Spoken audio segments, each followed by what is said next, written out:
अब हम बात करेंगे forms of power sharing in modern democracies. बेटा पावर शेयरिंग के अगेंस्ट में शुरुआत में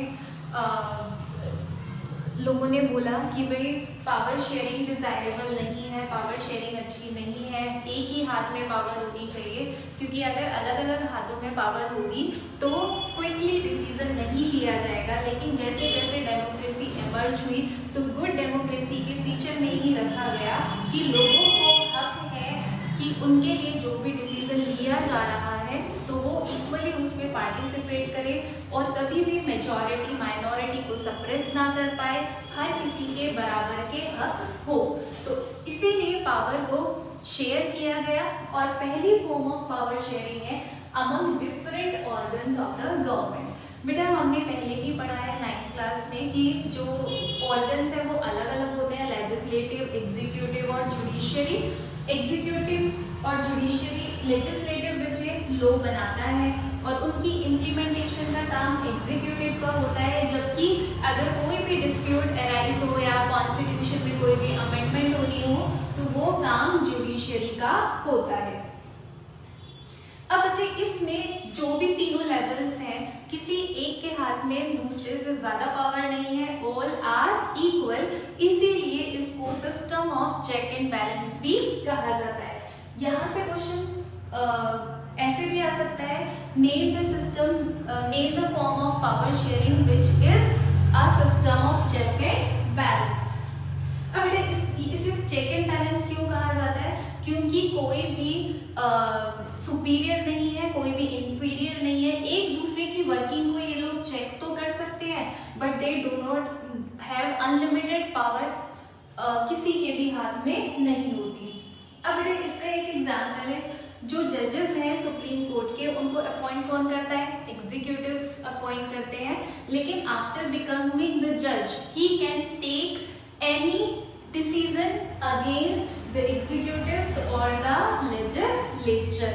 अब हम बात करेंगे बेटा दूसरी फॉर्म ऑफ पावर शेयरिंग की, that is among the government at different levels।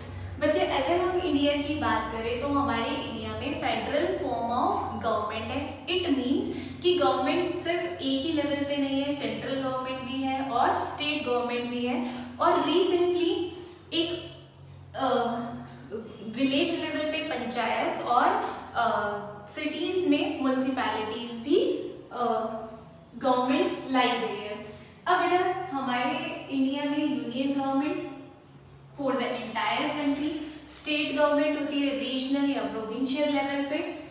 यहाँ पे बच्चे जो पावर्स होती है वो अलग अलग डिफाइन कर दी जाती है। सेंट्रल गवर्नमेंट की पावर अलग है, स्टेट गवर्नमेंट की पावर अलग है, और स्टेट गवर्नमेंट सबऑर्डिनेट भी नहीं है सेंट्रल गवर्नमेंट को, इंडिपेंडेंटली दोनों ही गवर्नमेंट अपने अपने डिसीजंस ले सकती है, तो कोई भी प्रॉब्लम नहीं होती। इस फॉर्म ऑफ पावर शेयरिंग को बच्चे वर्टिकल डिवीजन ऑफ पावर भी कहा जाता है।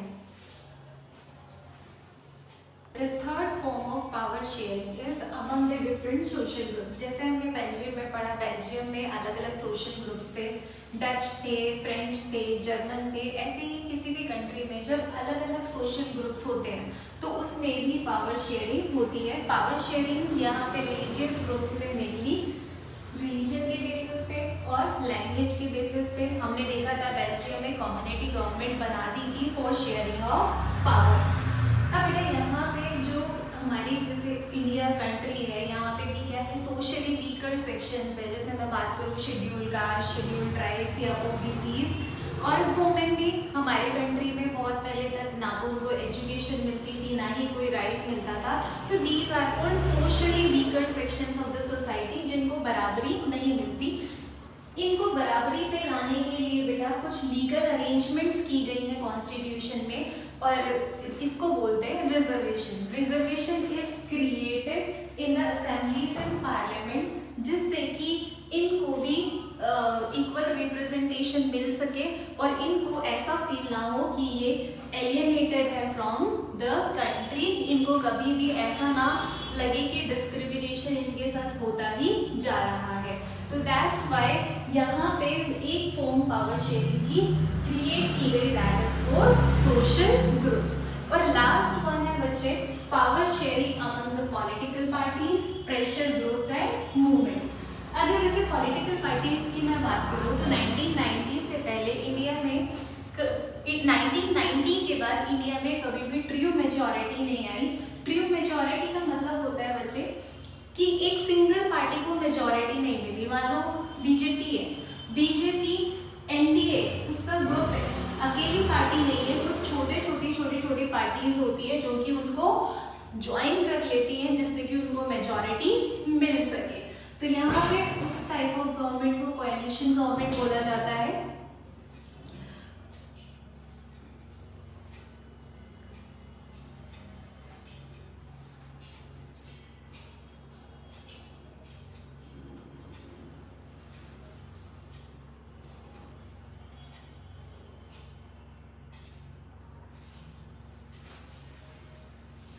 बच्चे कोएलिशन गवर्नमेंट वो गवर्नमेंट होती है जहाँ पे ट्रू मेजॉरिटी किसी एक पार्टी की नहीं आती, दो या दो से ज्यादा पार्टीज आपस में मिल जाती हैं और जब जाके वो क्या बनाती है, गवर्नमेंट बनाती है।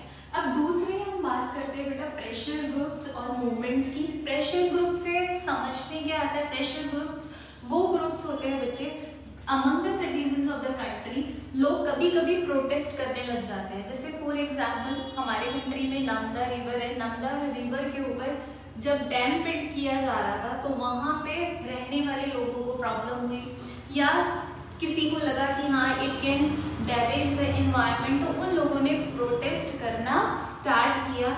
और कभी कभी जब ये प्रोटेस्ट बढ़ जाता है तो इट फॉर्म्स मूवमेंट्स, और ये मूवमेंट्स प्रेशर क्रिएट कर सकती है किसके ऊपर?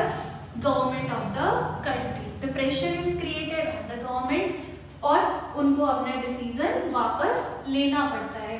तो एक पॉलिटिकल पार्टीज, प्रेशर ग्रुप्स है, मूवमेंट्स के लिए भी फॉर्म ऑफ पावर शेयरिंग बनाई गई। इंटरेस्ट ग्रुप्स में बच्चे या प्रेशर ग्रुप्स में आपके बिजनेसमैन भी हो सकते हैं, इंडस्ट्रियलिस्ट, फार्मर्स और इंडस्ट्रियल वर्कर्स भी हो सकते हैं। मेनली होता क्या है, जब भी ये प्रेशर ग्रुप्स फॉर्म होते हैं तो ये गवर्नमेंट की डिसीजन मेकिंग को इफेक्ट कर सकते हैं, उनके डिसीजन को चेंज भी करा सकते हैं। That's it. आई होप आपको सब समझ में आया होगा। Please subscribe for the channel so that I can prepare more videos for you. Thank you.